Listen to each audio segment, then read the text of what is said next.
Listen up. The views, thoughts, and opinions expressed in this podcast belong solely to the podcast participants, and not to any participant's employer, organization, committee, or other group or individual. This podcast is for entertainment purposes only. You know, for fun. So lighten up and enjoy.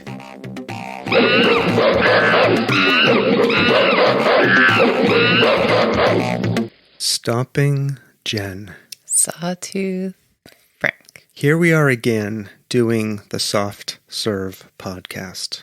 Do you know why we're here again? Because it's another interesting and amazing person we're about to talk to. Yes, and I read a book. You read a book?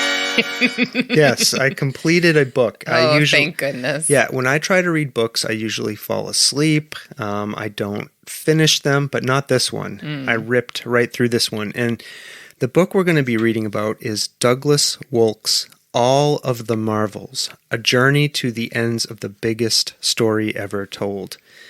And Douglas took on the monumental task of reading somewhere around 27,000 Marvel comics and then telling us all about that experience. That's crazy.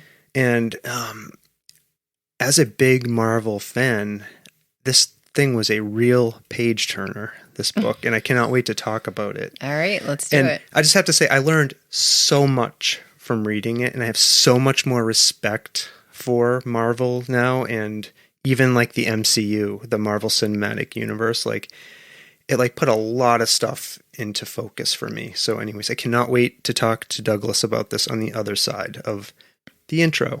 Great. You ready? I'm ready. All right, let's do it. Which button? It's this one. Okay.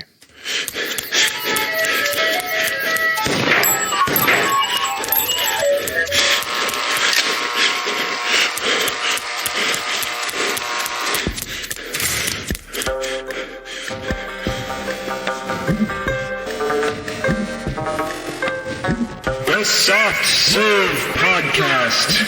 Creamy, delicious ideas without the creepy truck.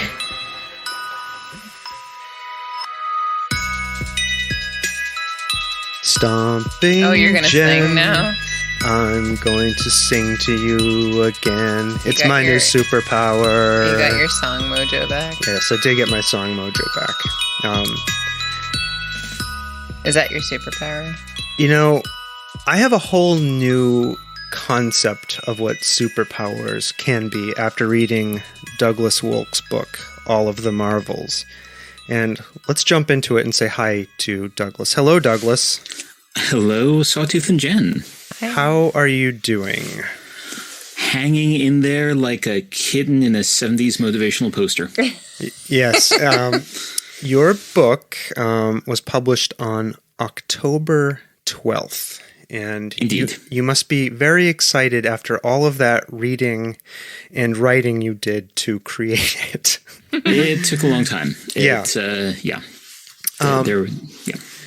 Yeah, and I have to say, reading your book, All of the Marvels, awakened a memory in me. When I was a kid, I was absolutely obsessed with Daredevil. That was my superhero. That was my comic book I was obsessed with. And so what period of Daredevil would this have been? This was back in the 80s. I was in the mid-'80s. Okay. In the mid-'80s. And I remember there was a pet store in my hometown. So it was like a bucolic little New England town that had a pet store, like with the puppies in the window and all of that stuff. And I would go in there, and there was a box on the right-hand side of the floor that people must have come in and just dumped their old comics in. And And what did they use them for? I think they probably used them to line the bird cages that this guy sold in the pet store, right? So I would go in there on my way home from school a couple times a week and root through the box and look for Daredevil comics. And I occasionally would get one. I think somebody was coming there and donating Daredevil comics into the box. So I would grab them. You're so smart. And I would read them. And for some time, like I was just obsessed with Daredevil. I love Daredevil. So I wanted to ask you, how did you get into comics and how did you get interested in comics? Oh, wow. My comics origin story goes back to probably the summer of 1979 or so, 78, 79.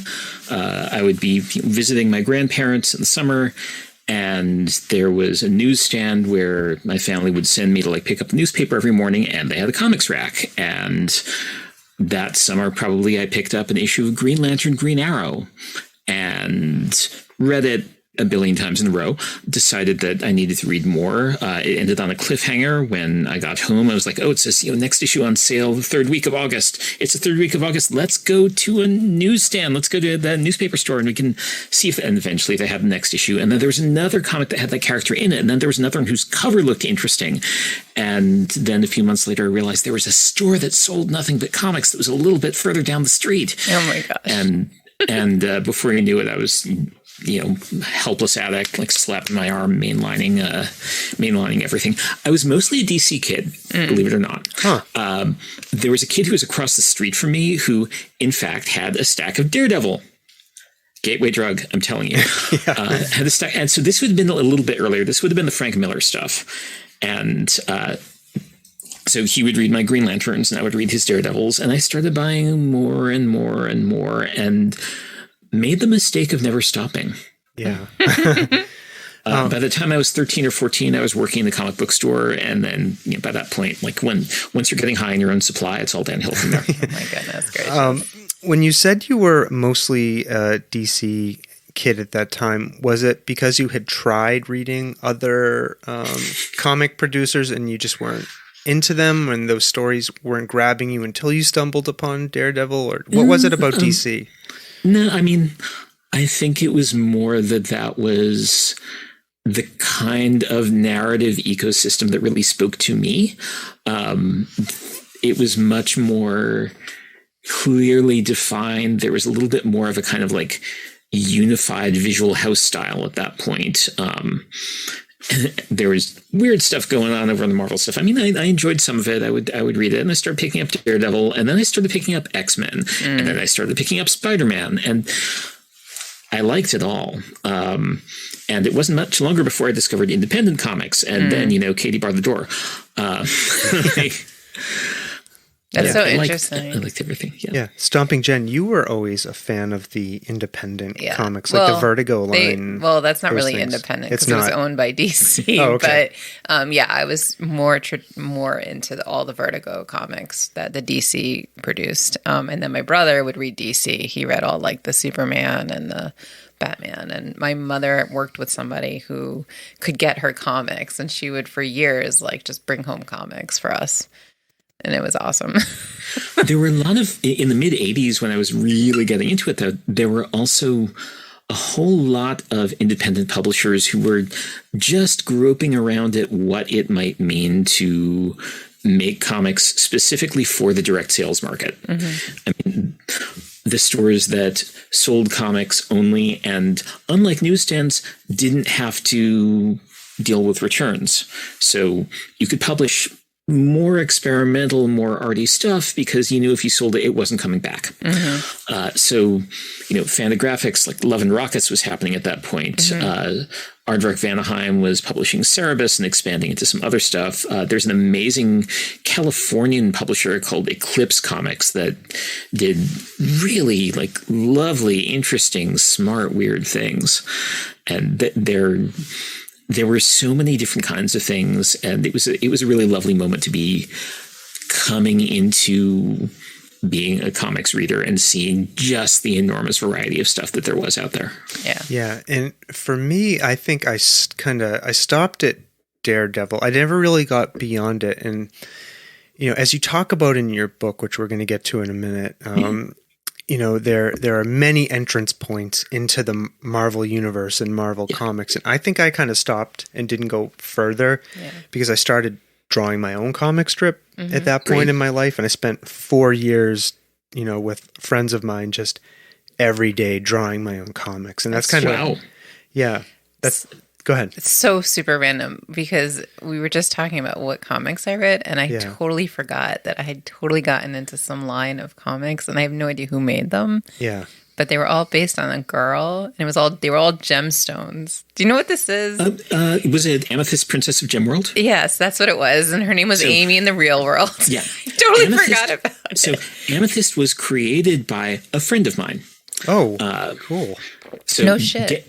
It was Dan Mishkin and Gary Cohn and Ernie Colon. And Dan Mishkin lived in East Lansing, where I grew up, and shopped at the comic store where I worked, and was just like the terrifically friendly, interesting guy who would come in every week and pick up his comics and talk about the stuff he was working on. And, Amethyst was way, way ahead of its time. It is a magical girl comic that DC was publishing in 1983. And they're still kind of trying to figure out what to do with it. There's an Amethyst revival every couple of years. Oh, but for real? yeah. Wow. That's awesome. Yeah, I totally forgot about it until you started talking. Yeah. Did you did you collect them? Or were those... No, okay. I did. I probably still, I have, I don't know, my brother had my old comics from my parents' house that they've since sold or whatever, and might be in there.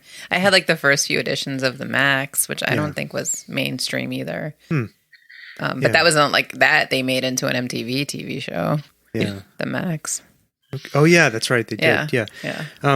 So Douglas, I want you to give us an opportunity to kind of describe your book, All of the Marvels, A Journey to the Ends of the Biggest Story Ever Told. But you will never say the whole title. I know. I attempted to kind of summarize it at the beginning, but I want to give you a shot at just kind of summarizing the project for our listeners and what you attempted to do. I mean, so here's my elevator pitch. Yeah. The idea is that the comics that Marvel has published since around 1961, there's more than 500,000 pages of story there, and it's all one story.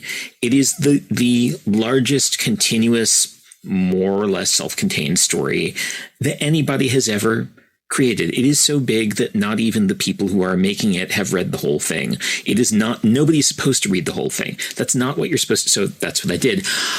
Because I wanted to see what it looked like as a story, what the shape of this gigantic 60-year-long ongoing epic looks like when you think of it as a single story and as a kind of funhouse mirror history of the last 60 years of culture. Do you just like a challenge, in terms of your work, or was there something you're really into comics and this was the challenge and you really just wanted to take this on? I mean, it's a stunt. It's Evel Knievel jumping over 50 cars. It's Stephen Merritt writing 69 love songs. I wanted to write about a big body of comics work, and there is no bigger body of comics work than this. I like big, complicated things. I talk in the last chapter of the book, I talk a little about how my kid really likes complicated systems. I like complicated systems too. That is a thing that really appeals to me about this particular story. But there's lots to like about it. There's lots to not like about it, but there's lots to like about it.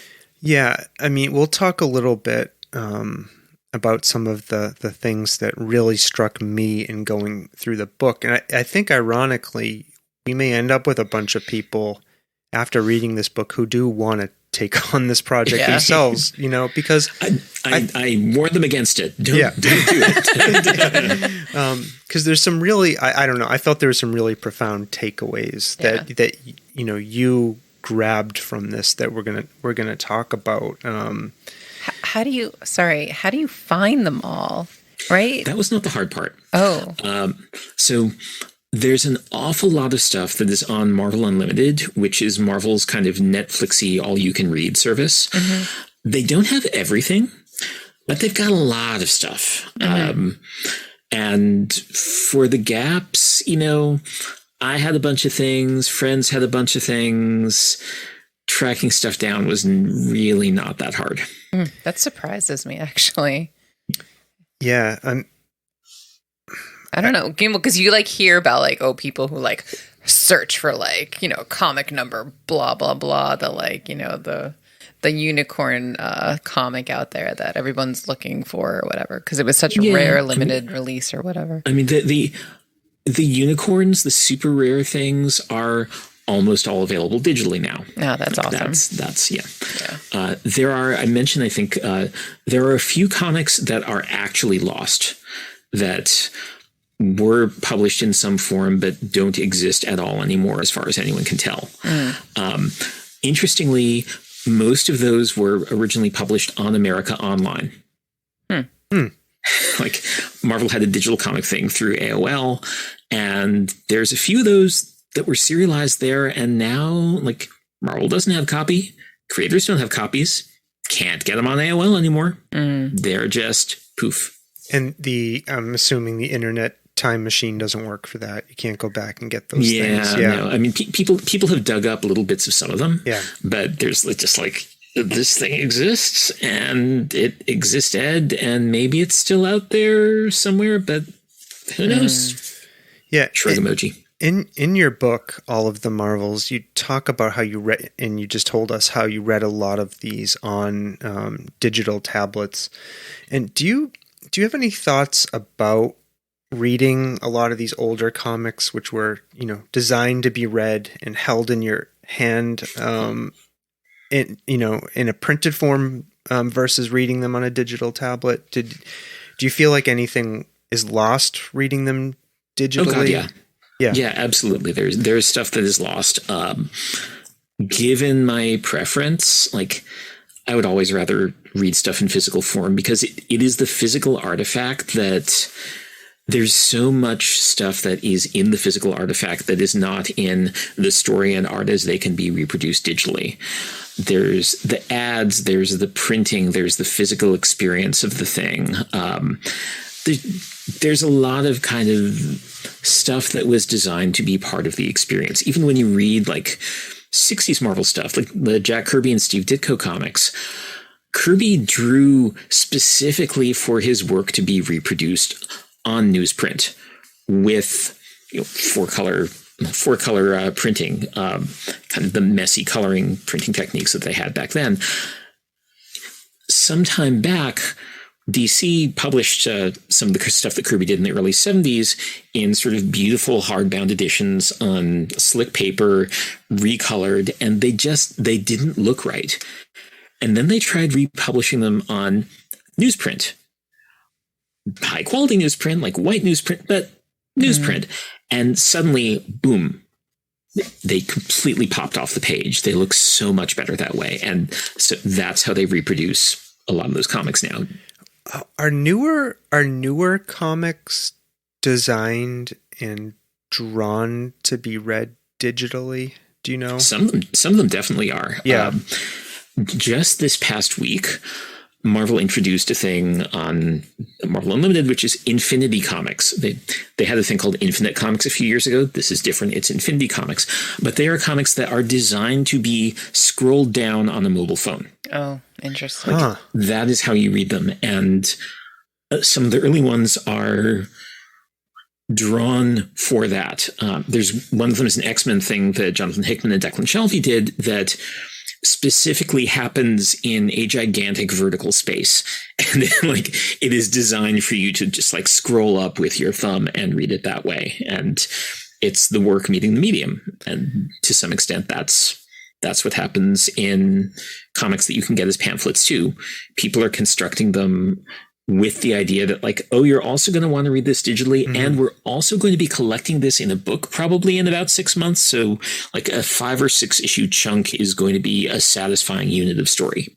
Does it feel like there is less lost when you're reading a comic designed to be read on a digital device, I guess that's the only way I can think of to ask that question.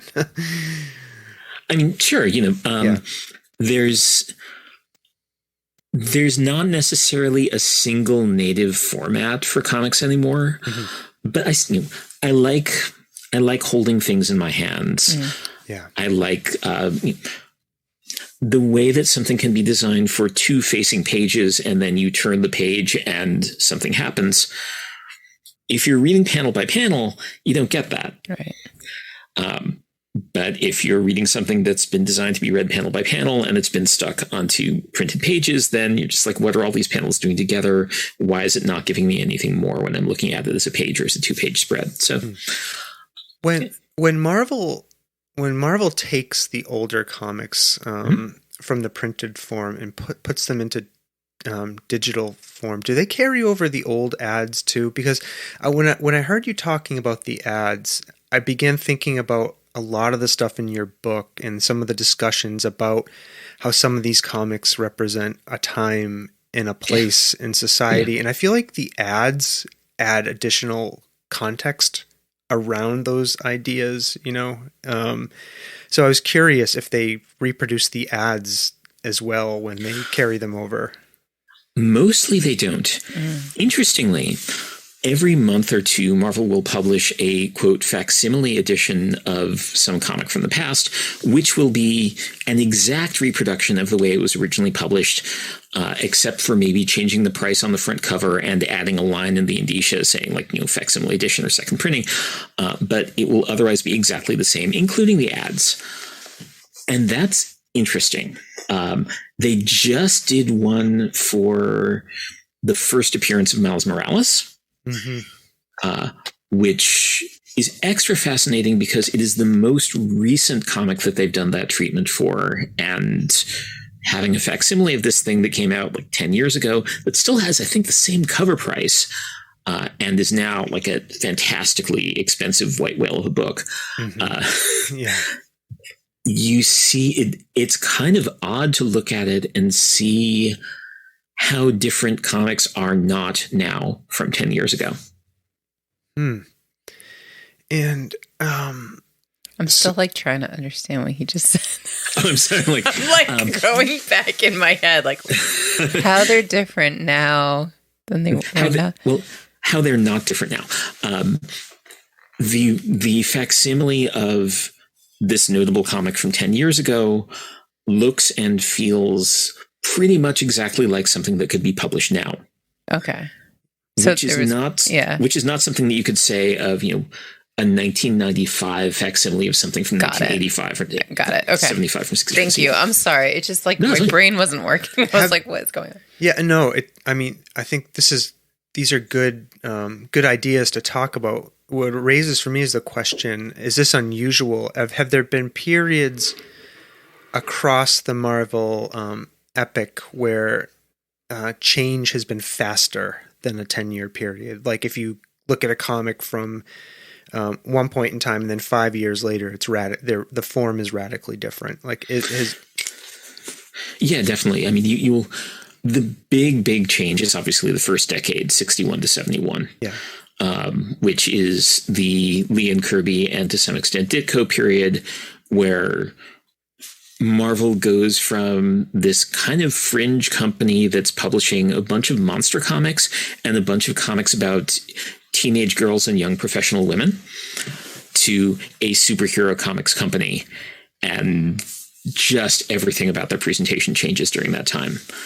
But there's a lot of change a lot of the rest of the time. And honestly, like, despite what I was just saying, if you look at just about anything from, you know, two comics with 5 years between them, you're going to notice a big difference. But sometimes it takes some time from that to notice what the difference is. I'm sure 10 years from now, I'll look at the comic from 2011 and 2021 and go, how could anybody have possibly thought these things looked anything alike? Yeah. And, you know, with so much to choose from, and you talk about this in your book, and you dedicate a whole chapter to it. It's called Where to Start or How to Enjoy Being Confused. And you tell us, the readers, I'm just going to quote you here, quote, being familiar with old comics is rarely a prerequisite for enjoying new comics. Skip around, trust your taste, right? And that leads me to the question that I'm hoping you can talk to our listeners about is, like, why not start at Fantastic Four #1? Because, like, early Marvel comics, early 60s Marvel comics are very, very much a product of their times. it was never designed to be a single story. It was specifically never designed to be a single story to be read in order. Mm-hmm. The idea was any comic that somebody picks up could be there first. Any place is the gate. Any place is the door. And a lot of that early stuff is has not aged well at all. Either it is cringy now or it's just dull. Mm-hmm. And if you try to read everything in order, everybody who tries to do that gets about 4 issues in, and you get to the 4th or 5th Ant-Man story, and you nope out. You're like, I gotta go cook something. I'm sorry. I wash my hair. That's not the way to enjoy it now necessarily. There is some beautiful and clever and original and majestic stuff in the early Marvels, but they're not the starting point for somebody who's starting right now necessarily. Mm-hmm. It's fine. Starting at the beginning and going all the way through is the way that you do certain things that there is a lot of. If there's a big story, it's not the way you do this story. Yeah, and I think you use the metaphor for the mountain of marvels, right? And you got to find a tunnel into the mountain, and you start digging, and that'll have branches off of it, and you just go. Yeah, I mean, it's interesting because obviously different, but similarly, somebody who grew up not reading Marvel comics and trying to watch the Marvel universe on the screen, it's sort of the same thing. I'll be watching a movie that I was like, oh, I'm really excited for this one movie. And then I'll be like, I don't understand all this other stuff. And then Sawtooth will go to me, well, because you didn't watch this movie, this movie, this movie, this movie. And then you hooks you in to go in back and read and watch those movies too. See, this is kind of the pleasure of it. You're getting, this is exactly right, Jen. It'll confuse you at first, but it'll give you a clue to what you want to be unconfused about. Right, exactly. What you want to find out. And then maybe if you're interested, you can go find out. I think one of the brilliant things that the MCU has done is not being tied to everything we release is in chronological order. Right. Captain Marvel happens before a bunch of the other movies. Captain America, the first Avenger, happens before a bunch of the other movies. We just had that gigantic Avenger sequence, and now there's the Black Widow movie that happens before some of those. Great. That's... Right. Yeah. And now people look, but how do I watch them all in order? You don't have to. Right. Yeah. The order to watch them is the same as the order to read the comics in, which is whatever you feel like. Mm-hmm. Yeah. And then, Stomping Jen was just saying, you can get those light bulbs going off about this connected to that thing I saw 3 movies ago. Yeah, and exactly. That can be really cool. And Douglas, you talk in your book, All of the Marvels, about the 3 chronologies, right? Yeah. Kind of as a framing mechanism to help make sense of all of this. Could you talk just a little bit about those? Sure. I mean, the chronologies I'm talking about, which are to some extent interchangeable. There's the chronology in which the comics were published.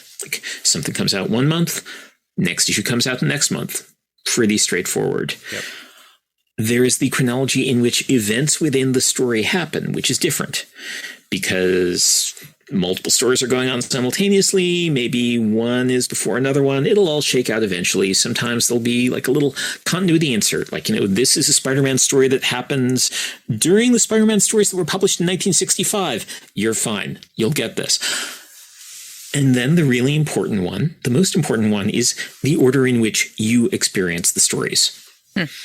There's a thing that I say, as somebody who is reading these comics, effectively, you've got a time machine. Why not use it? Yeah. And that kind of speaks to what you were talking about. And it's okay. Right. It's totally fine. Yeah. And as I was reading your book, Douglas, I began to challenge this notion I had in my mind of wanting to know. I'm going to talk about the MCU for a second, the Marvel Cinematic Universe. What comic book is that from?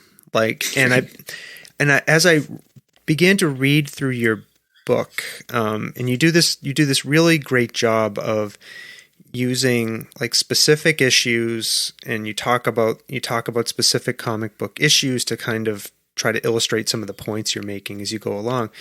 And I began to see, this MCU is like built from like probably hundreds of different comic books. It's not like just from one comic book. It's not like each movie isn't a carbon copy of a comic book or a series or a series, within a title.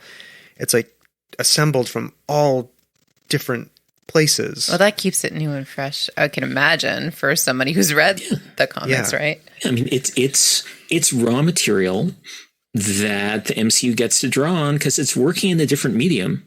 You don't have the benefit of hundreds and hundreds and hundreds of publications with these characters.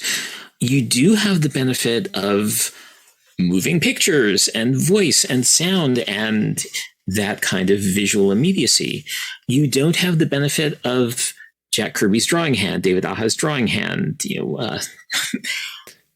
that kind of distortion of the world into something that can only come through a pencil and ink artist's eye and hand. But you do have this kind of televisual, cinematic impression that what you're seeing in front of you is real. It's what your eyes would have seen if they'd been in the same place at the same time. It's a different medium, and it shouldn't have to adapt things. It's not about getting it right. It's about doing what works really well as a movie. I saw the Shang-Chi movie a couple of weeks ago. Really enjoyed it. It left a lot of the like cringy stuff from the Master of Kung Fu comics out. It also left a lot of really interesting things about those comics on the table. That's fine.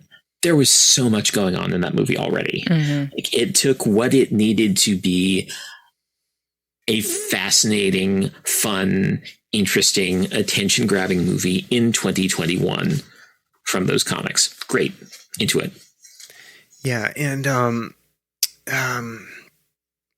one of the things that we're starting to see in the MCU that you spend a lot of time in the book talking about is the concept of these legacy characters, right? Yeah. So you have Iron Man, right?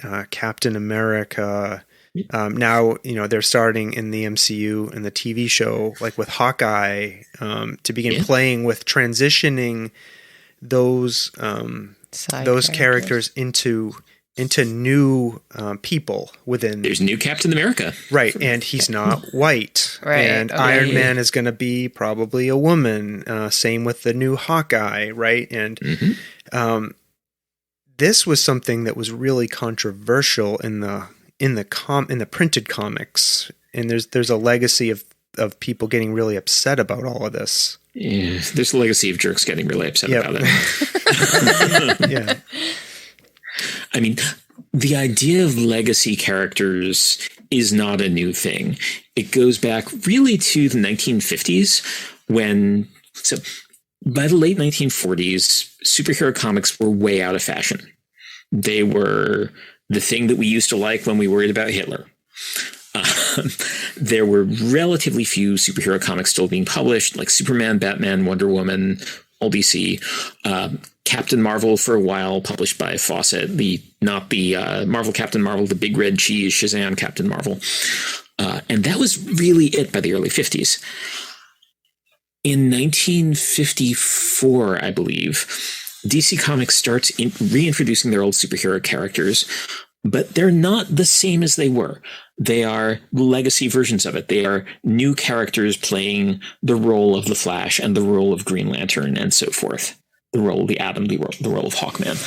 And for a while, DC was doing this. After 20 or 30 years, that version of that character would retire and pass it on to somebody else.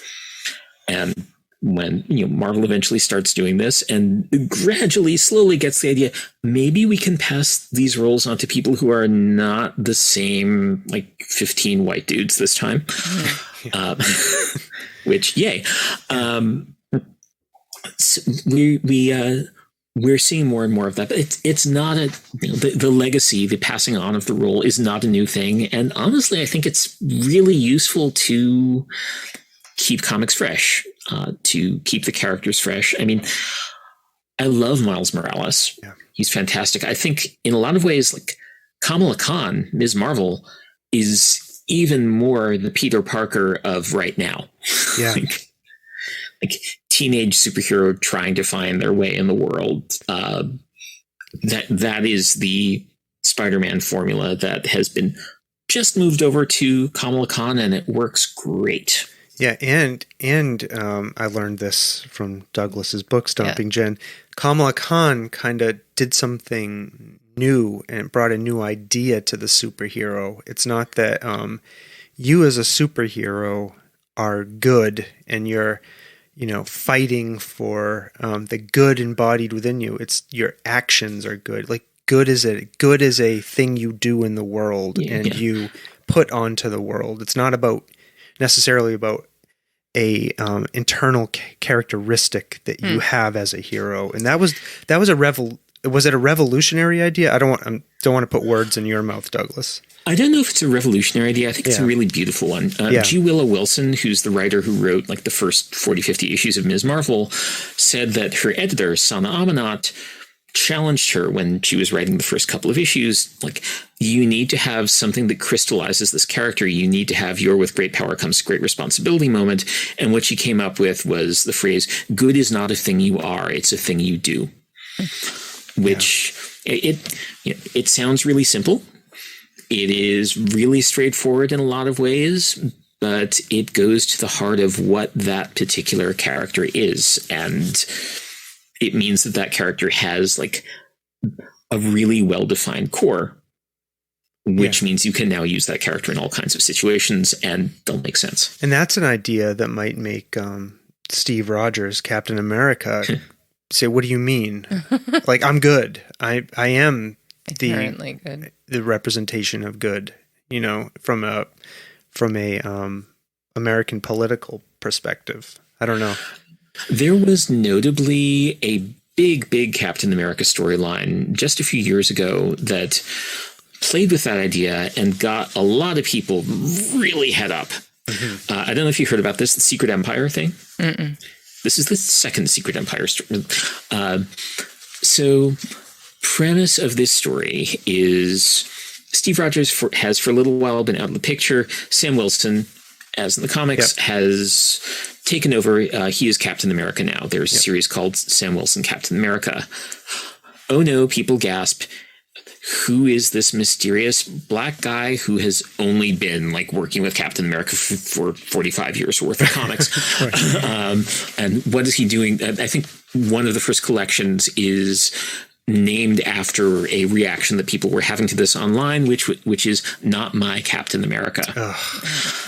So in the middle of this, Steve Rogers, who has suddenly turned into an old man, there's like this Deus Ex Machina thing that happens, and he is magically restored to his youth. And he's like, well, I'll be Captain America now too again. And what we don't know, what everybody doesn't know, but we the readers know, is that this Deus Ex Machina thing has also changed his history. So he has retroactively always been a fascist. Oh, He has retroactively always been working for Hydra. He's just been waiting for the moment to reveal his true colors. And in the story, as help us all, in real life, everyone immediately gravitates to the old white guy who's been doing the job forever and is like, oh, you're the real Captain America. While the actually competent black man who everyone expects to be able to magically solve everything cannot get any respect at all. Yeah. And so there is a Steve Rogers Captain America series and there is a Sam Wilson Captain America series, and they are running simultaneously, and they're telling two parts of the same story. Mm-hmm. And the Steve Rogers one is outselling the Sam Wilson one significantly, even though it's the same story, same writer. And just to jump to a connection to the MCU, I'm almost certain now, hearing you talk about it, that when in the MCU, when Captain America says to himself, "Hail Hydra." Doesn't he say that to? He says that to somebody. There's a throwaway joke in the. I feel like that's probably a reference to that storyline, possibly. It's got to be. Yeah. Yeah, and it so much. Yeah, in the in your book, All the Marvels, you have a really good section on like frequently asked questions, and one of them that you grapple with or hear all the time is when did these comics get so political? and you do you want to talk about what you're answering to that is? They've always been political. You cannot separate politics from them. There is a political dimension to every single story about exerting power within the world to change it one way or another. That's what politics is.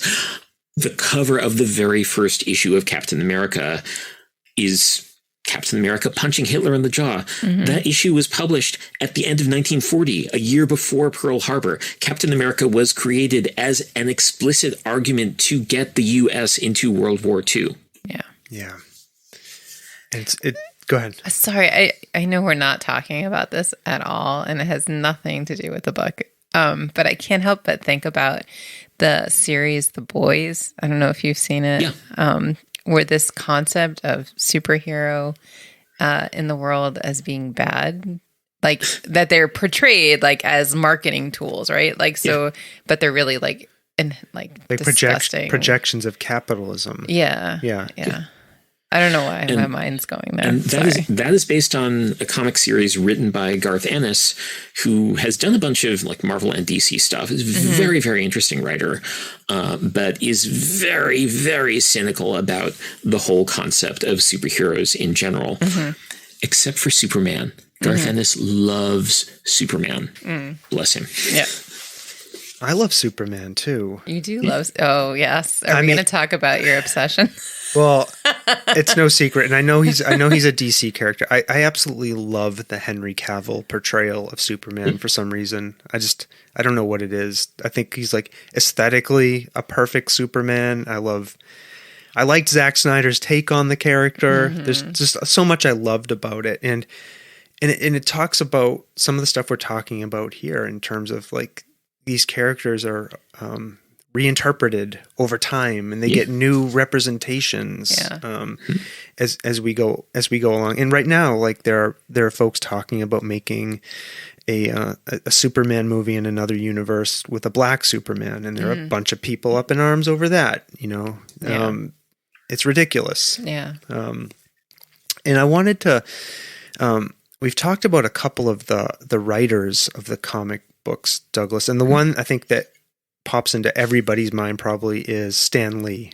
And you talk quite a bit about the authors of the comics and the importance that they play in comics. And I just wondered if you wanted to talk a little bit about Stan Lee and his role in.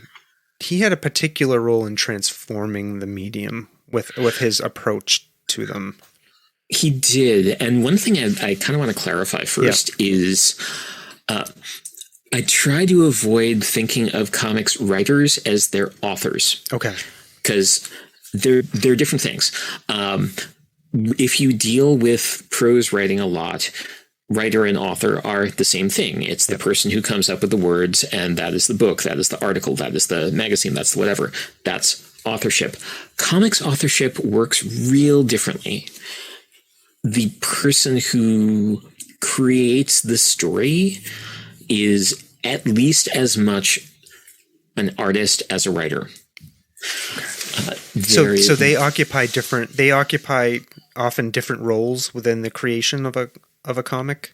Yeah, I mean, what you're getting, the experience is, first of all, the experience is very much a visual experience. It is very much about how something is expressed visually.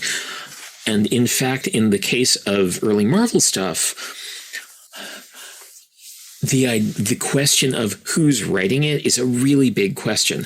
There's a fantastic book called Lee and Kirby Stuff Said, which is all the interviews that the person who put this book together could find with both Stan Lee and Jack Kirby about how their collaboration worked in the 1960s. And anytime one of them uses the word writing, he puts it in red because they use the word to mean completely different things. Huh. As far as Stan Lee was concerned, writing meant coming up with the actual words that you read on the page, and that was his job. As far as Jack Kirby was concerned, the job of writing was coming up with what happens in the story and how you show it, which was his job. Each of them was convinced that they were the writer. They were both right. Yeah. And I could see how that might produce a creative tension. Yeah. It absolutely did. Now, there was a lot of collaboration that went on between them, a lot of story conferences. The extent to which each of them was involved in plotting, like, that varies according to whose account you're reading. But what Stan Lee developed was what he called the Marvel method, which was how he was able to, like, crank out a dozen comics a month that had his name on them, which is that the plotting, he would either write a short synopsis of a plot for an artist, or just call them up and talk to them on the phone, or meet with them in the office and talk to them about what the story was going to be. There are legends of him, like jumping up on his desk and acting things out. Or sometimes he'd just give them a few sentences worth of guidance for, like, yeah, why don't we use this character this month and maybe this thing should happen. Or he would just leave it up to them altogether, and they would turn in finished penciled pages, and then he would write the dialogue and captions. That's crazy. So for artists, that gave them an enormous amount of freedom. It gave them freedom for pacing. It gave them freedom for staging. It gave them freedom for drawing whatever the heck they felt like drawing. It also meant that they were doing a lot of plotting work. Yeah. So, and that method, one way or another, was more or less standard operating procedure at Marvel for a long time. Later writers would often write more detailed plots, but sometimes they would, write a page or two of, like, here's what's going to happen in this issue. Sometimes they would break it down, like, here's what happens on this page, or here's a scene. This scene is about 4 pages long. And then they would come back and, like, fill in the dialogue, and that way it would match neatly with what was going on in the artwork. And so you got some really visually driven comics. The other thing that Stan Lee did brilliantly was that he was an editor. He was hiring these particular artists. He was seeking them out. He had a really great eye for them, and he would push them to be more themselves. He's like, yeah, this is good, but you take some more liberties, get a little looser. Like, you can do this there's not really a house style. You don't have to do it just like Jack Kirby does. Do it like you would do it. Which is why in the 60s, when he's working directly with them, one artist after another goes from this fairly straightforward, like, here's how we tell the story kind of artist to just amazing expression on the page. Wow. I'm still wrapping my head around this. Yeah. I don't know how I thought comic books got made, but when I'm thinking about listening, while I'm listening to you, like, I could picture, like, them, like, sketching it out, like the story, and having the artist, like, draw it in, but that doesn't sound like that's what happened at all. Like, I couldn't imagine, like, having an artist draw out all the storyline without knowing what the people were doing. I don't know. That's crazy. So, yeah, the artist did a lot of plotting work. That's crazy. At DC and other publishers during that time, and sometimes at Marvel, and a lot more now, you'll get people writing complete scripts, like page 4, panel 1, here's what happens, here's the dialogue. Sometimes stage it like this. Chris Claremont, who wrote X-Men for 15 years straight, famously wrote plots that were almost stream of consciousness plots. But Alan Davis, who's an artist who worked with him, has talked about how much fun it was to work with him because he would tell you everything about the characters and the plots. He would tell you everything about their motivation. He would explain what had to happen in terms of action, but he would not call shots at all. He would not stage it at all. He would say, like, this is the psychological effect I want. This is what happens to this character. You figure out how to show that. Wow.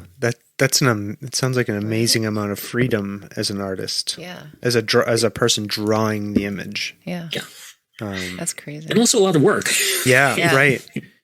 But like Stan Lee, he's like the one that you know. Like, is that because he created the characters? Like that he gets all this accolade? And Douglas talks about this in the book, and I want to let him. I want to make sure people know that this is something Douglas addresses. And, but I want to let Douglas answer that. So there is a truism in the comics business, which is that the only character that Stan Lee ever created all by himself was Stan Lee. The huckster, the guy with the sunglasses, the guy who makes the cameo appearances like that. That is the role that he played in public for a long time. He worked with artists.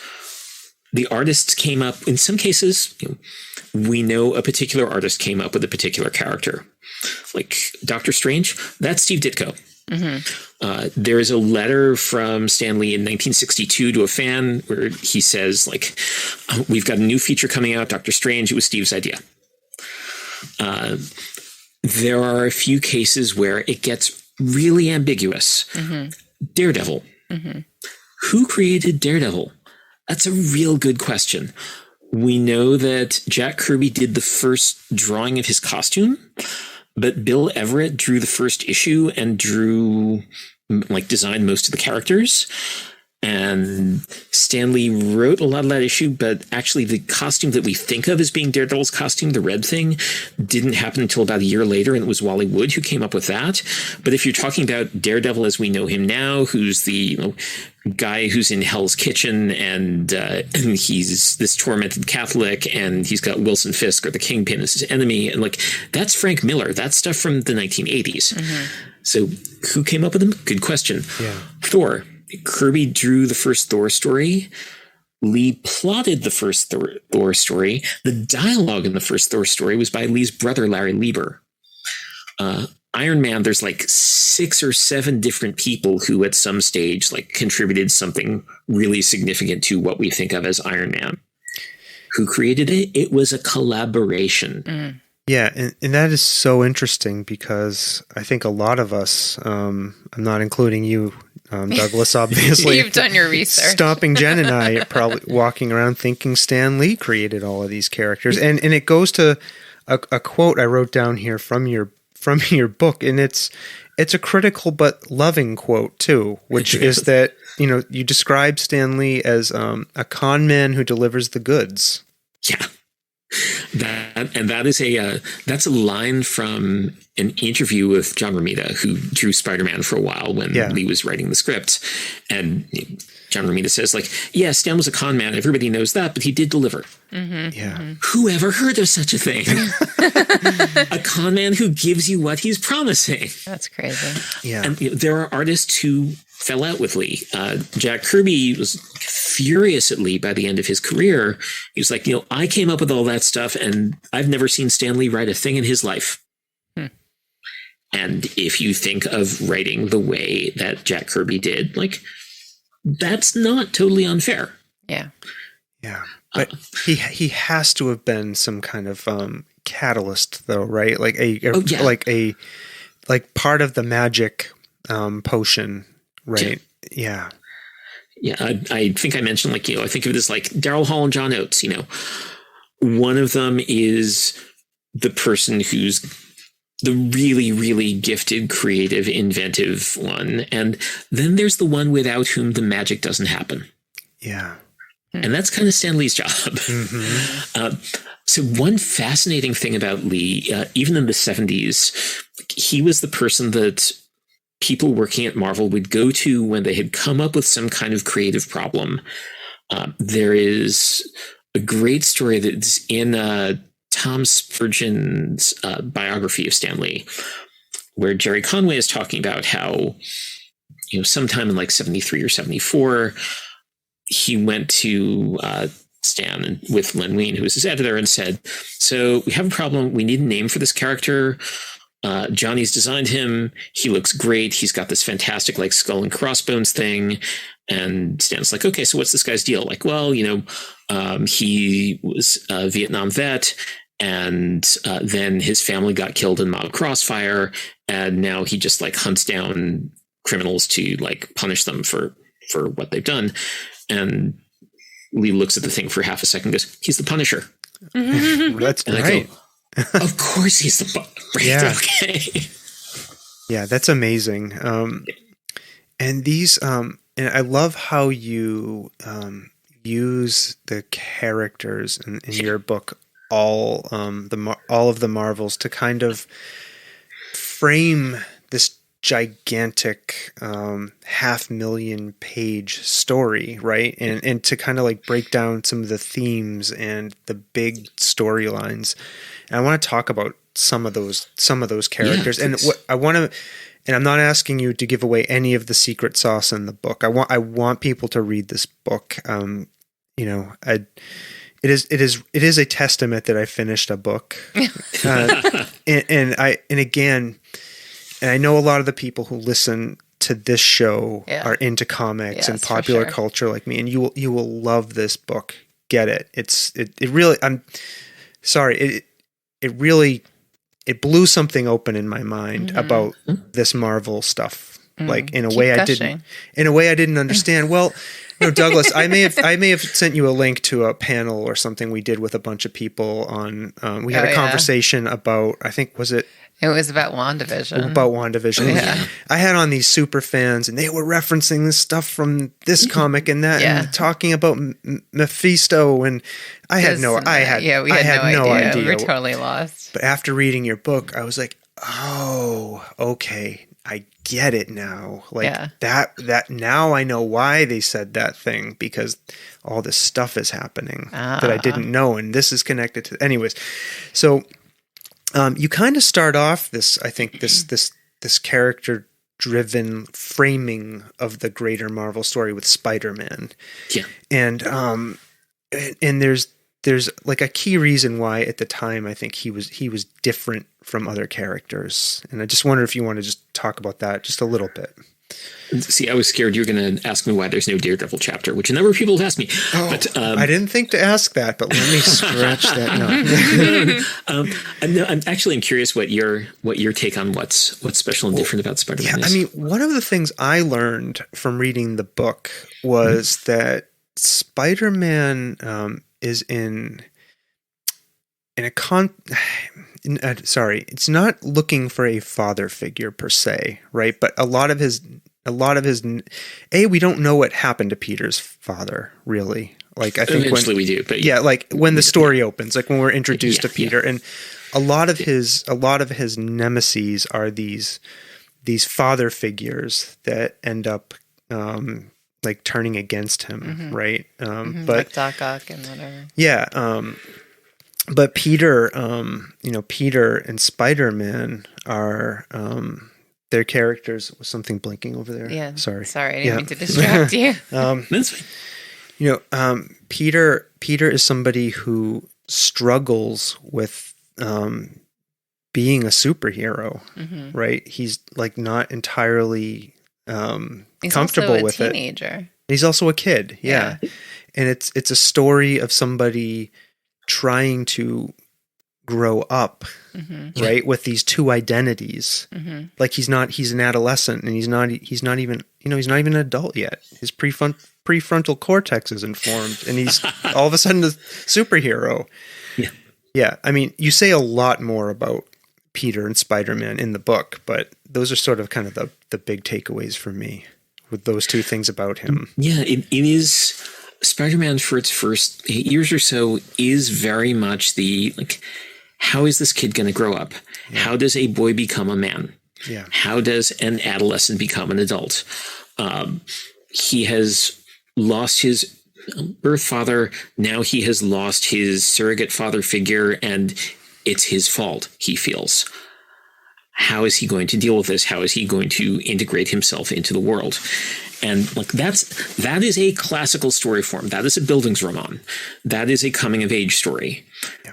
And that's what's at the core of Spider-Man. When there's a new version of Spider-Man, no matter if it's, Into the Spider-Verse or one of the movie series or a new comic series or an animated TV show or whatever, it's always Peter in high school. Mm-hmm. Yeah. He hasn't been in high school for 45 years worth of comics now, but Peter in high school, like, that is the stuff. And I was talking last week for my own podcast, which we'll talk about in a minute, with James Kakalios, who is the guy who wrote The Physics of Superheroes. And he was telling me that he had been driving a couple of his nieces and nephews in the car a little while ago, and one of them said, "Hey, Uncle James, how did Spider-Man get started?" And so he starts telling the story of, the lonely, miserable kid in high school, the nerdy kid, the spider bite, the dead uncle, like everything that's in this 11-page story that, everybody's kind of internalized whether they've read comics or not. Like, who Aunt May is, who J. Jonah Jameson is, who Peter Parker is, who Uncle Ben is. And these kids had not heard this story before, and he was like, they were spellbound. Mm-hmm. Mm-hmm. They were absolutely right. I'd forgotten. It's such a good story. It's such a good premise for stories. I think, too, it's genius in a lot of ways because what is the target market for most comic books? It's like a young adolescent male usually, right? Especially with like a Spider-Man story. I mean, they do now have Gwen.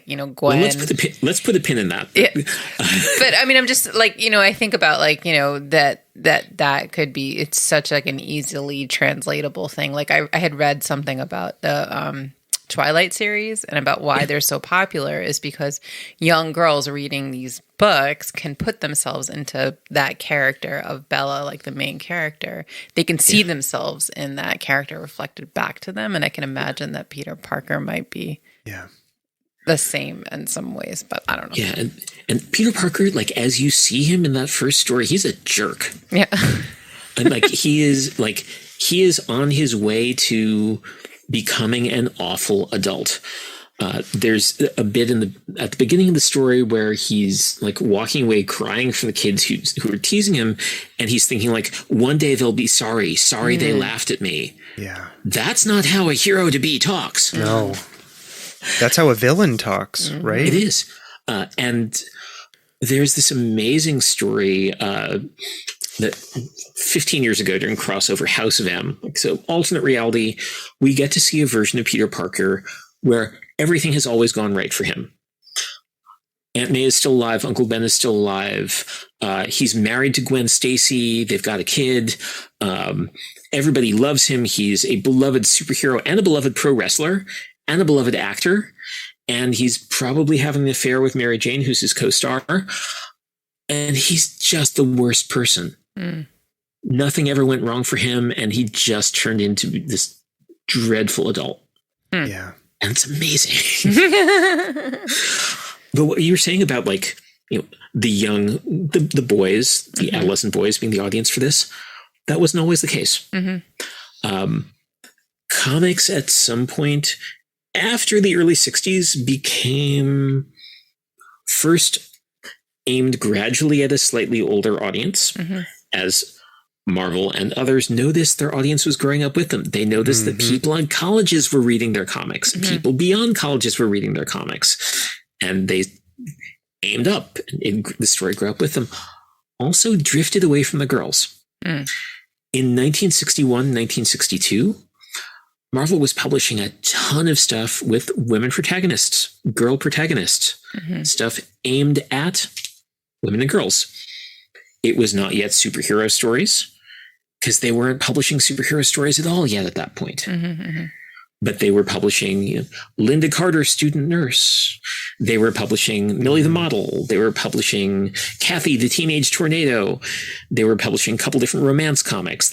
And half their line was these comics about young professional women and teenage girls. And then they fell away from the story.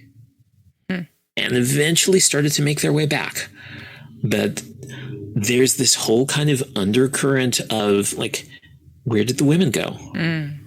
Yeah, I love in the book, and one of the other characters I wanted to talk with you about was Linda Carter, who started out as the student nurse, as you just talked about, but then later transformed into the night nurse. Yes, and you talk about in the book how there is a potential lens to see all of this as Linda Carter's story potentially. Which is a tall order for a character who's been in like 25 comics over a period. Right. Oh, wow. But I thought that was so fascinating that there is a way to kind of do that logic. And then I was thinking back to myself. Then I was thinking back to when I was watching, and I'm sorry if I'm referencing too much Marvel TV and movie stuff. I love it. I was thinking back when I was watching the first season of Daredevil. Like whenever Daredevil would go get beat up, there was a nurse he would go see. And was that Linda Carter? That was not Linda Carter. Okay. That was what was her? Is it Claire Temple in the show? I'm not sure. I can't remember. I believe Claire Temple, who was a character who was in Hero for Hire, the Luke Cage comic in the early 70s, who kind of plays that role. Okay. And there's also the woman who's like the love interest in the Doctor Strange movie, the nurse who appeared in the Night Nurse comic in the early 70s. Okay. Yeah, I don't know. When I was reading the book, I was hoping that would be true. That would be Linda Carter, because it would have been beautiful. She's kind of playing that role. It's not quite her, but yeah. Yeah. I absolutely loved your chapter on in your review of the Master of Kung Fu comics and Shang-Chi, because we had just seen the movie a couple weeks ago as well. And, kind of how Shang-Chi was unique too, because that character was kind of eschewing what was expected of him, like from his father, who was, I don't want to say evil. That's too simplistic, but power hungry. He's kind of evil he's super evil in the comics. Yeah. Okay. And also you spend a lot of time, and this is one of the opportunities you use to talk about, racism and how comics were, for a time, really problematic in the way they did representation. Especially around like the coloring of the characters in Master of Kung Fu, and that went on for some time. And the other thing I really took away from that chapter too was you talk about the role of reader letters to the comics, and I just wonder if you could talk a little bit about that, because I thought that was fascinating. I had no idea. It never registered to me. Maybe I skipped over it mentally that the fans wrote into the comics and like asked for stuff, and people responded to them. They sure did. It's amazing. Like, this is one of the reasons I love letter columns so much. Yeah. First of all, you see who's writing in. I mean, in the first 10, 15 issues of Fantastic Four, there are letters from people who were fans reading then, who became the editor-in-chief of Marvel later on. Oh, cool.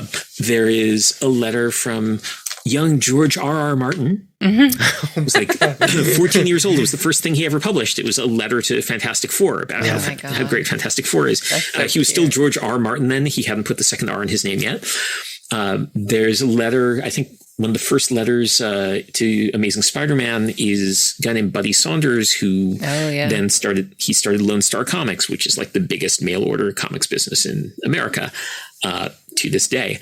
There's letters from so many people who went on to be in the comics business and in other creative businesses. And there's this kind of Stan Lee's answers to all these letters that the kids were writing in 60s Marvel, like he's super chummy with all of them. He gives them all nicknames. He talks very familiarly with all of them. And like, it's obvious flim flam. Like it's, he is saying like, well, if you write in, you could be part of this giant cultural thing that we're building right here. And that's transparently a lie. And it also turned out to be true. He is the con man who delivers the goods. Yep, that's true. Yeah. And in the case of Master Kung Fu, yeah, sorry. No, I was just going to say, and those letters sometimes raised up important issues to the makers of the comics, and in some cases they made changes. They paid attention and they listened, which I think is important.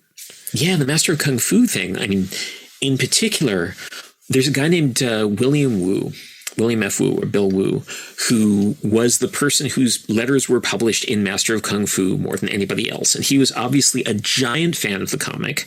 He read it very, very carefully. He wrote very thoughtful letters, and he was not having the way that they were treating Asian characters. He was like, whose idea was it to color this character bright yellow? Like, Fu Manchu. Why is Fu Manchu a character in this?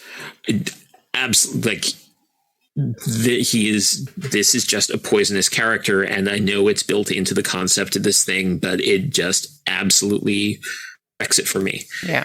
And he made excellent points. The writer in particular, Doug Mensch, who wrote most of the original run of Master of Kung Fu, wrote back to him very thoughtfully, and eventually they fixed it. They changed things, and it took a while, and it took significant engagement, but it happened. They cared about what their readers thought. They wanted to do the right thing, and eventually they figured it out. I think that's fascinating and special.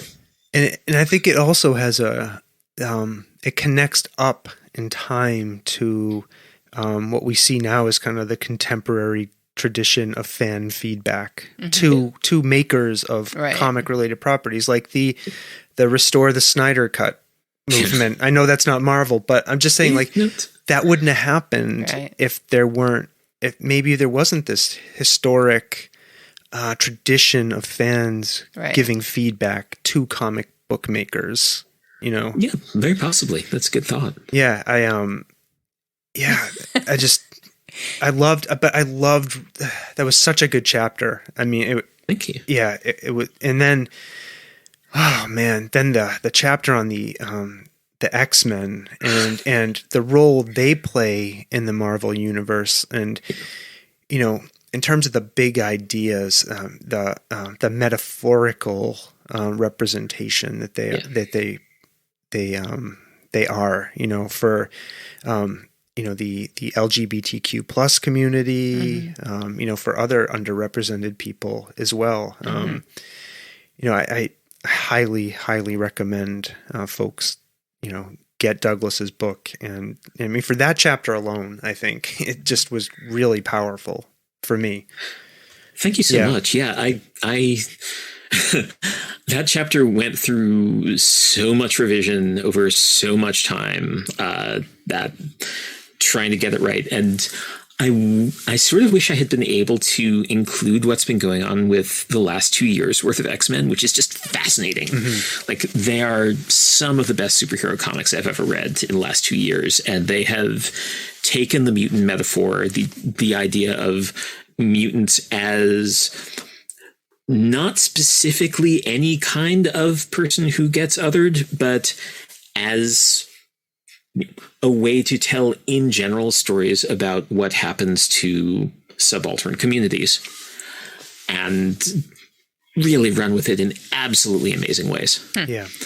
And I'm intentionally leaving out some of the plot details and how all of this figures into the larger Marvel story, because you got to read the book for yourself. Because I have to say, like, in reading seriously, like in reading all of the Marvels, as I was going along, it did become revelatory to me, like what was what was happening, in the MCU and like where I think it's going to go now. And like, there are things that it was, the sky opened and the light shined down on me. Anyways, awesome. So I'm intentionally leaving out some of those storylines because I want people to go and have that joy of discovery that I had in reading your book.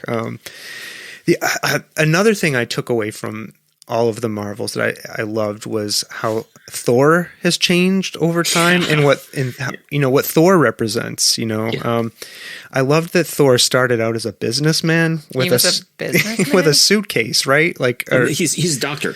Oh, a doctor. Sorry, I'm getting Dr. it mixed Donald up. Blake. Yeah.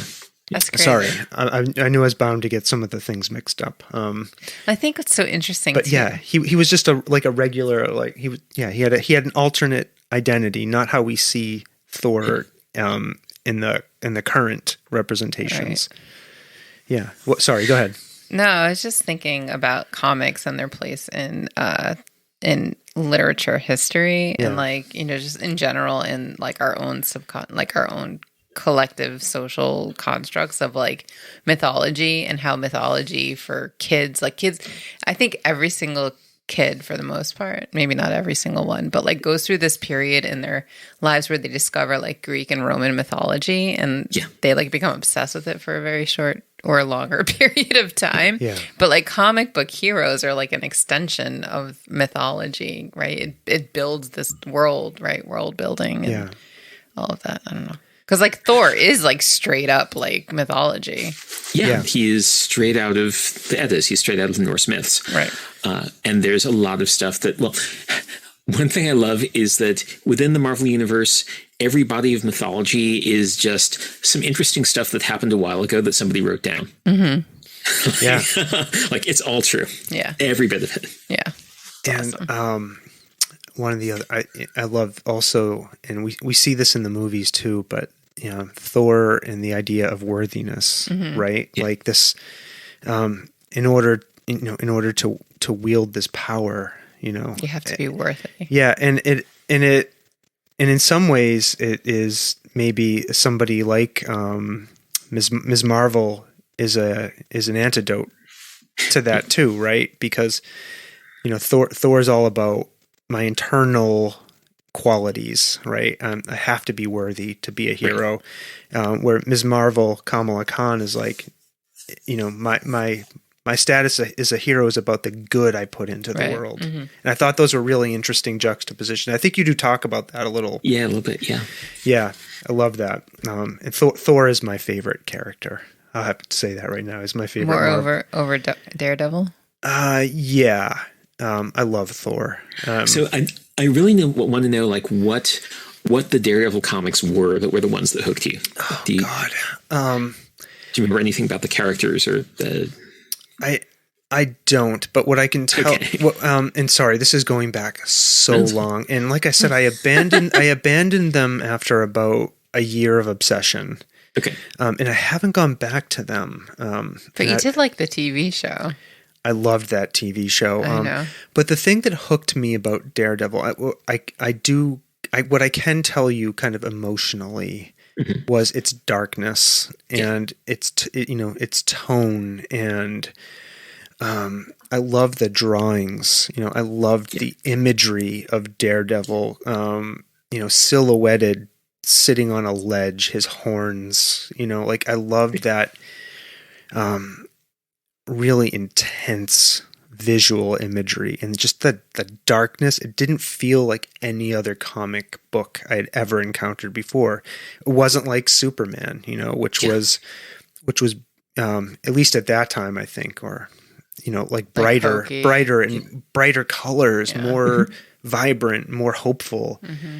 Daredevil was just like grim, gritty, yeah. And before grittiness was a thing, and that's what I loved about it. Did you say Frank Miller though made them? Because that sounds like Frank Miller kind of stuff. So you might be thinking the Frank Miller stuff from the early 80s. So you say you encountered these around like 85, 86? Probably closer to 88, 89. 88, 89. But if they were in a box, who knows? Yeah. They might have been old Frank Miller comics. They might have been from the also very grim and very beautifully drawn period that David Mazzucchelli was drawing around 84, 85. What was being published at the time was one of my favorite periods of Daredevil, which is a writer named Ann Nesenti, who is a super interesting person, drawn by John Romita Jr. and Al Williamson, and it was super stylized. There were a lot of like very, very fine vertical and horizontal lines. Like everything was shaded with not in black, but in like very, very fine lines. And it was just this weird, trippy, Typhoid Mary was a major character at that point, if she was playing into it. But everything was just kind of outsized and distorted. And I think there's one issue that's mostly devoted to like Daredevil hallucinating that he's fighting a vacuum cleaner. Oh, God. Yeah.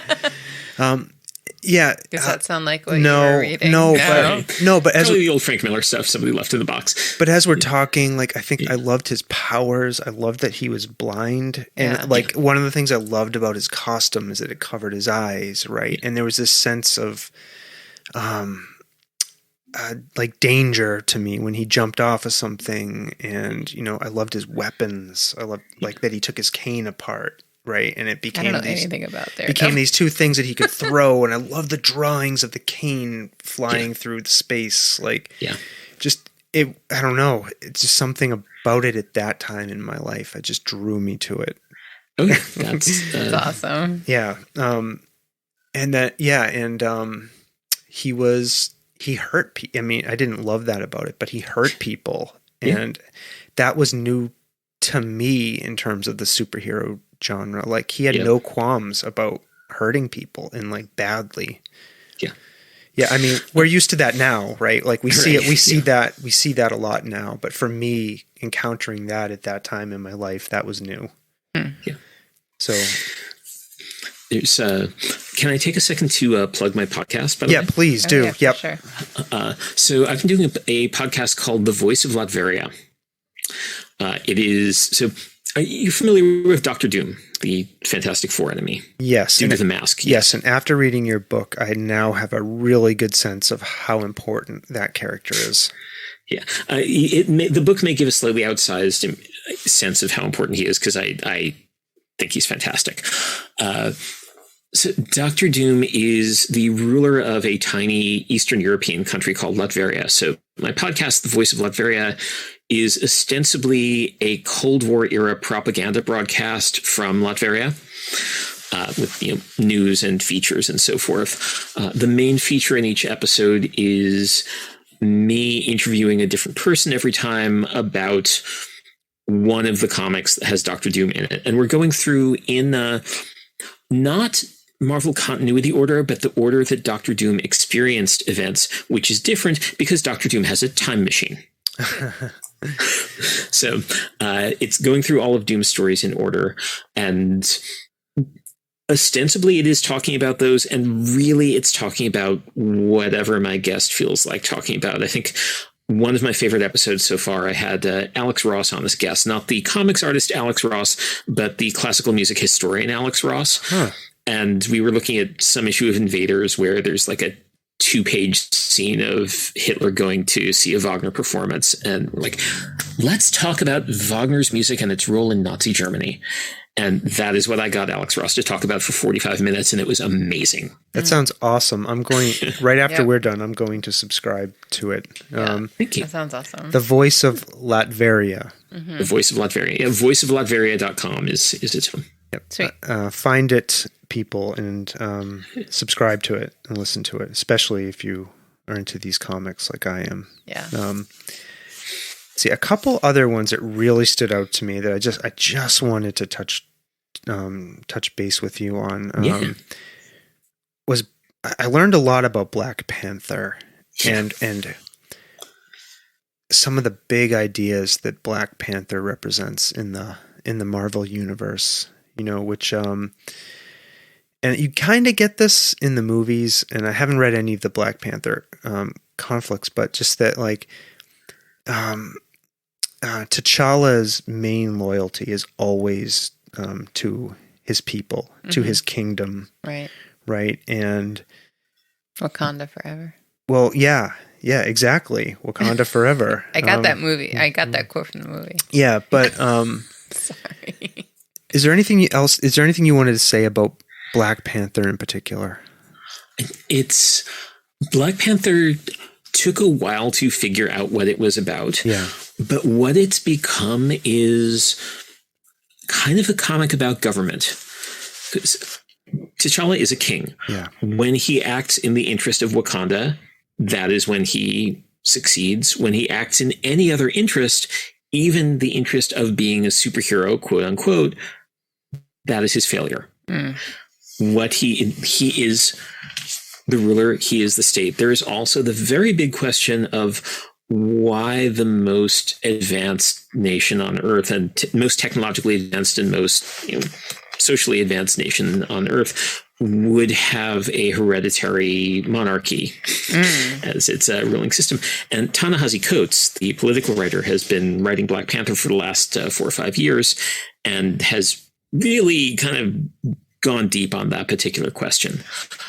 But the question of what kings do, what rulers do, what it means to have one's loyalty to a country and to rule a country, that's a real interesting question. You see it coming up in, Shakespeare's histories.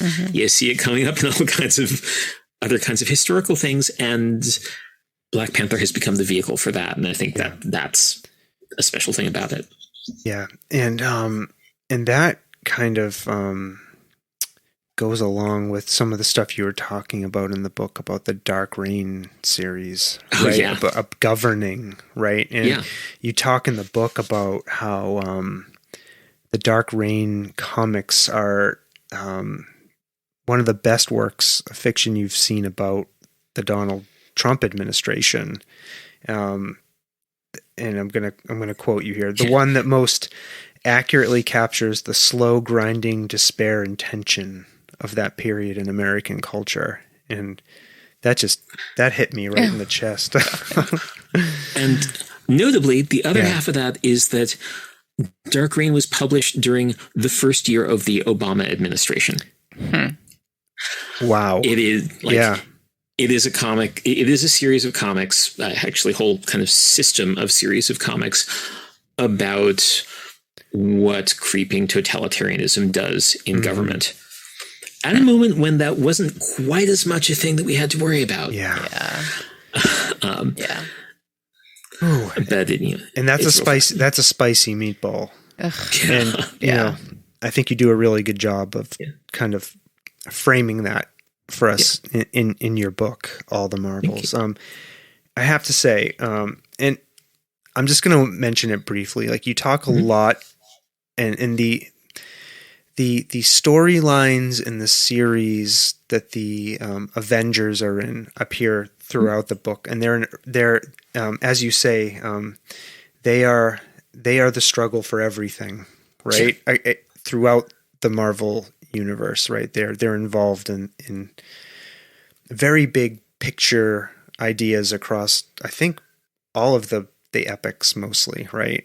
Certainly. Yeah, and that was really probably all of the conversation and discussion about the Avengers really helped me understand the Avengers, the Marvel universe, I think, and what was going on in the MCU and what has happened in the comics. And I had no idea all of that stuff was going on, and I loved learning about it. So here's two things about the Avengers. Yep. One is that they became the important thing in the MCU more or less by accident or by default, because when Marvel started making movies about stuff that it had the rights to, it had sold off the rights to the Fantastic Four long before. It had sold off the rights to Spider-Man. It had sold off some Hulk rights. It had sold off the rights to the X-Men. So they couldn't have that stuff. So, like, what do we got? We still have most of the Avengers. Okay, we're going to do the Avengers. Okay. And the story in comics, as in movies, has always been driven by economics as much as anything else. It is possible to retroactively decide that the Avengers stories are the center of everything, and they've always been this important. But really, kind of, they were just another thing. Like X-Men, Spider-Man always outsold them, which is it's an interesting thing. Why did Marvel sell off all of those characters? Yeah, why'd they do that? They needed money. They thought it would be great to have some movies for promotional reasons. Like, did you ever see that Arrested Development sequence where somebody discovers that they've got like 2 weeks to make a Fantastic Four movie, or the rights are going to revert to Marvel? No. Do you remember? Jen is the big. You didn't watch Arrested Development. Yeah. So I don't remember the storyline. To buy a sense of making a Fantastic Four musical. Right. That is based on something that actually happened. Oh my God. Marvel had sold an option on the Fantastic Four, and the deal was that within 7 years when it was sold, a Fantastic Four movie had to be in production or the rights would revert, which is why Roger Corman made a Fantastic Four movie with a budget of $1 million. Oh my God. It may have been shown in a movie theater once. It may never have been shown in a movie theater at all. There are copies that circulate on bootleg, but like, it was literally we have a month, let's make a Fantastic Four movie. Have you seen that movie? I have not. Okay. I have not. I think I remember reading about that somewhere. Yeah. And I'm going to... Oh, go ahead. Like FF and Spider-Man and X-Men rights, like they sold off for a song at the point when they could really use the money. And so that was what they had to work with. The other thing about the Avengers is how the Avengers came to be. And this may be an apocryphal story. Tom Brevoort, who's an executive editor at Marvel, has posted a couple things on his blog recently that may mean the story isn't true, but so this is a print the myth situation. You shouldn't quote me on this as truth. But in early 1964, the new book that Stan Lee and Jack Kirby were going to be doing was X-Men. And the other book that was going to come out then was Daredevil.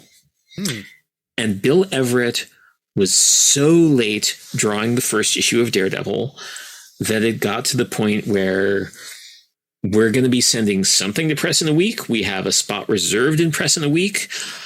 We don't have a finished book. Jack Kirby, help. What can we do? And Stan and Jack, like, okay, we can take all the characters who don't have their own series right now. So like the Hulk and Giant Man and Iron Man, and put them together in one story. And over the weekend, Avengers #1 was drawn by Jack Kirby. Crazy. Wow. Again, this might be apocryphal, but it's a great legend. That's crazy. Especially viewed through the lens of hindsight. Yeah, for sure. I mean, the Avengers are the biggest thing. Mm-hmm. They're huge. I love the Avengers. I have to tell you, I learned about a new character reading your book, and it was I've never read a single comic with this character, but they may be my favorite character just about reading about them, and it is the unbeatable Squirrel Girl. Squirrel Girl! Yeah. I love her. Yeah, and I absolutely loved reading all of the different summaries of Squirrel Girl's journey and why that character is so unique. And it's my interpretation was that she uses nonviolent conflict resolution and friendship in squirrels as a superpower. Mostly. Pretty much. I mean, she'll kick your ass if she has to. But it's more. There's no problem that can't be worked through, right? Yeah. By talking and friendship. Yeah.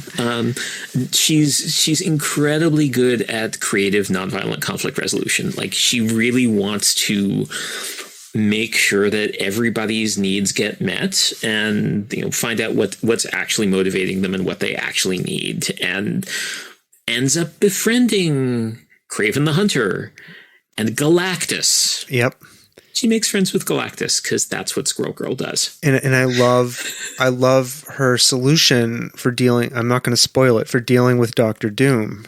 And that made me say, okay, I want to go read this comic. Like that. So that will be the next one I go read. Okay. I was just so taken with this character. The Ryan North, Erica Henderson Squirrel Girl series that ran from, I think, I want to say 2012 or 2013, might be 2015 onward. 2015, yeah.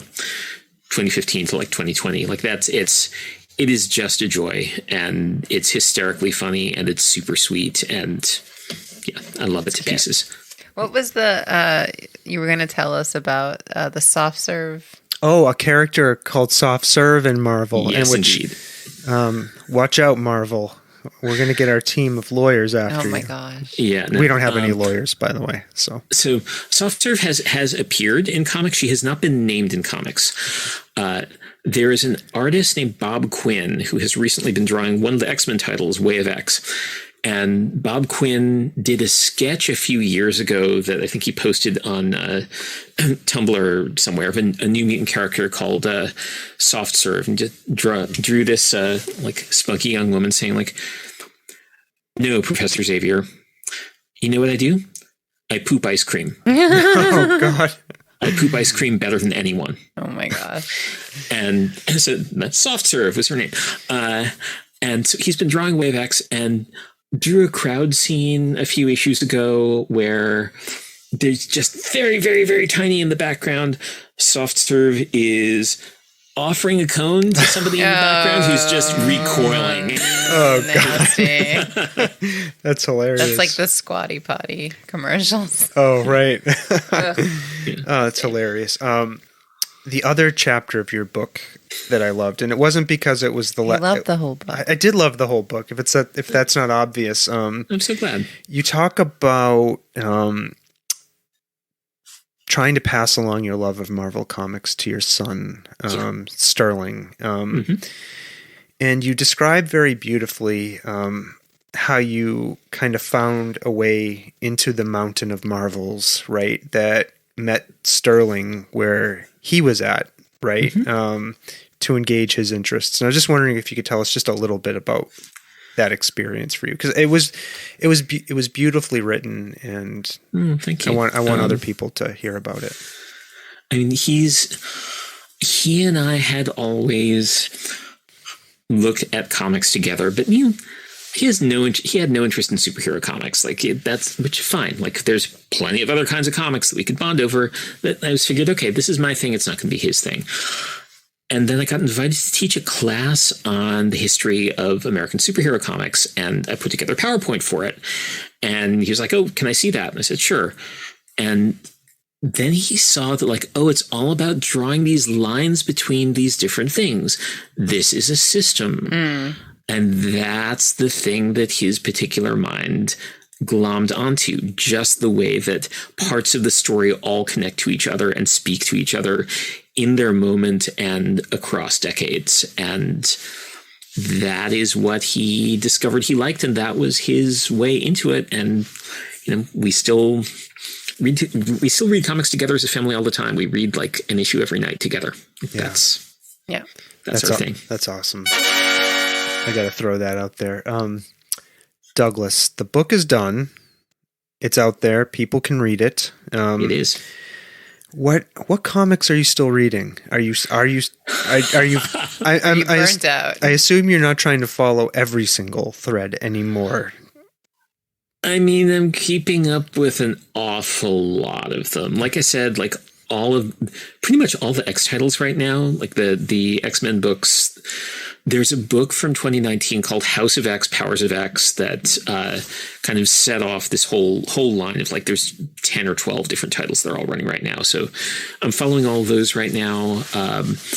There's the current Guardians of the Galaxy series is written by this guy, Al Ewing, who's just absolutely brilliant. And I've been enjoying that a lot. There are a lot of non-Marvel comics that I still read and love. And Love and Rockets is all-time GOAT, like just absolutely the best thing. One of my great loves in comics is the British Judge Dredd comics, which are published in a weekly series called 2000 AD that's been running since 1977. So there's like a couple thousand issues so far. I actually wrote a Judge Dredd miniseries about 6 years ago that came out in America called Mega City 2, which is mostly about how much I hate LA. Is that where you live? No, I live in Portland. Oh, okay. Portland, Oregon. Yeah, but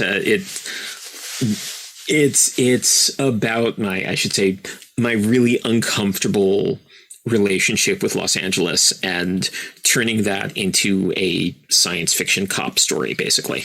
Oh, wow. But the Judge Dredd stories are really wonderful, and there is one writer who has not been writing it all the time, been writing it about 60% of the time since the very beginning. And the stories have been published over 45 or so years and take place over 45 or so years. So we have gotten to see these characters age in real time, and the political landscape of the world that he lives in radically and horribly transformed. And that is one of my all-time faves. And actually, like, my favorite comic I read this year, that new Alison Bechdel book, The Secret to Superhuman Strength, which is her memoir of her history with physical fitness obsessions, is just absolutely stunning. She's the cartoonist who did Fun Home and Are You My Mother? And so, I mean, her great subject as a cartoonist is herself.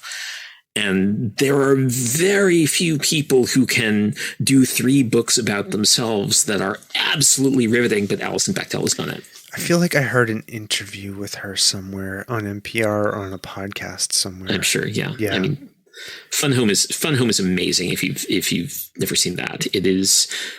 That's her book from, I guess, about 12 years or so ago, about growing up in a funeral home with her closeted gay dad who killed himself for reasons she's never really understood, and just kind of diving into her personal history that way. Oh my God. It's called Fun Home?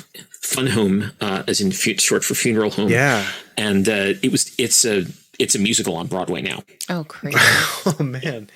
I'm going to have to pick that up. That sounds like that's right up my alley. Yeah, for sure.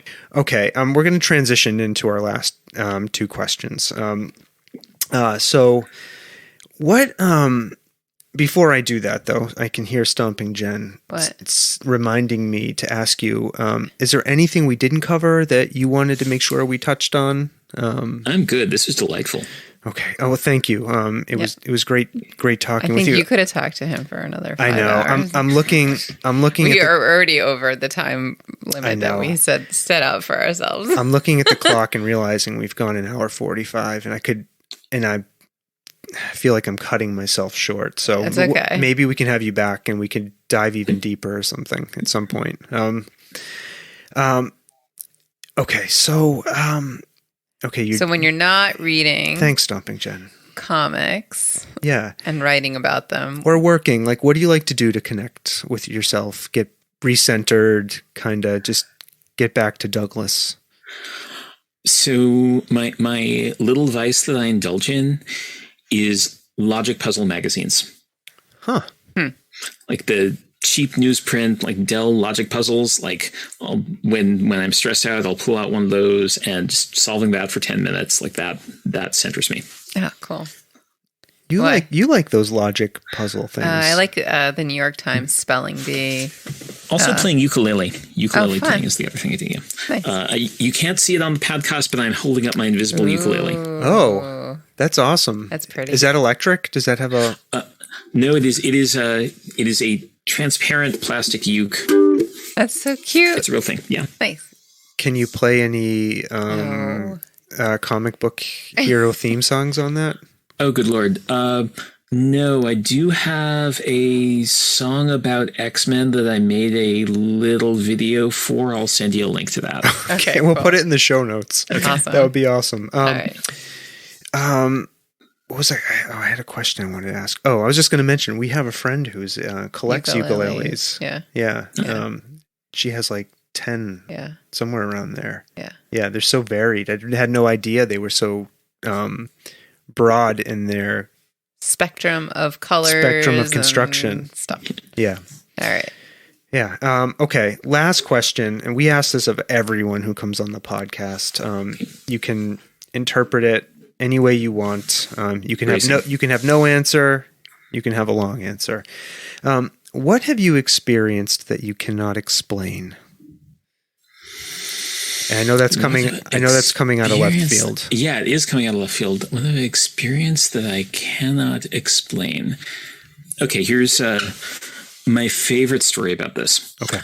In college, I had a roommate with whom I had some communication difficulties. We've all been there. We did not get along terribly well, and I had to walk through his room to get to our suite's bathroom.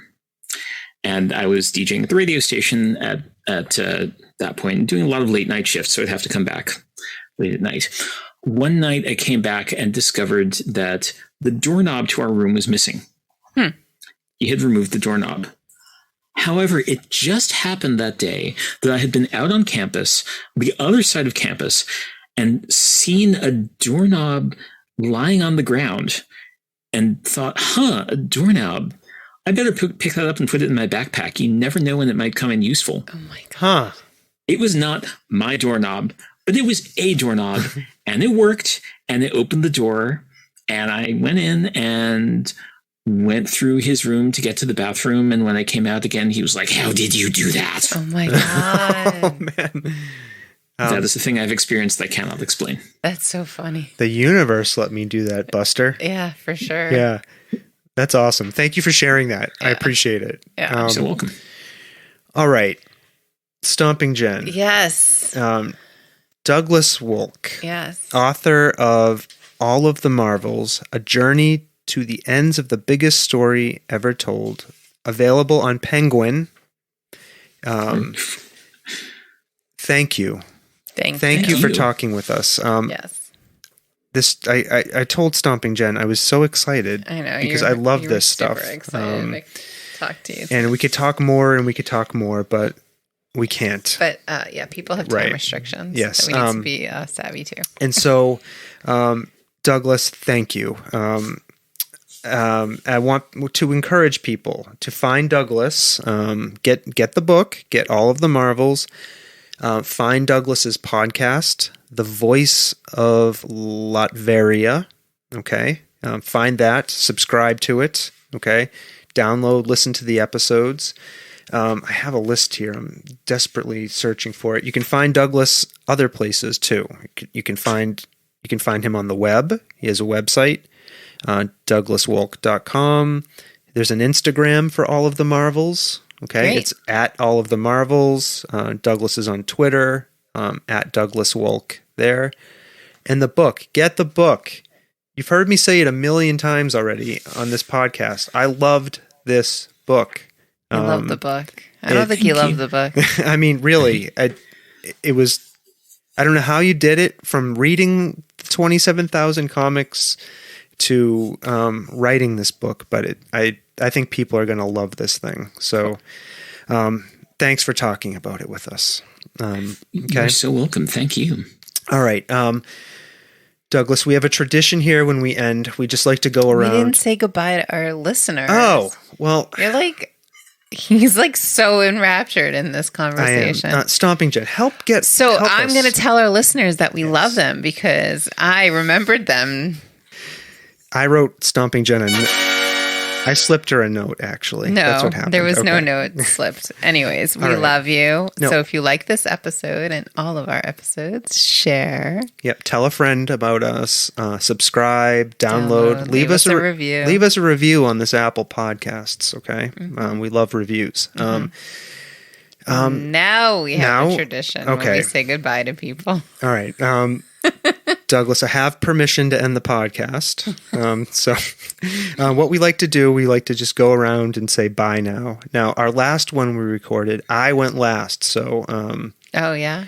We'll let Douglas go last, Stomping Jen. I'm going to go first, okay? Great. And we'll let Excellent. We'll let the author of all of the Marvels. We'll let his goodbye ring in our listeners' ears as we go out. Okay. Great. I could see that look on your face. She's like, hurry up, please. So, all right. Everybody, thanks for listening. Bye now. Bye now. Bye now.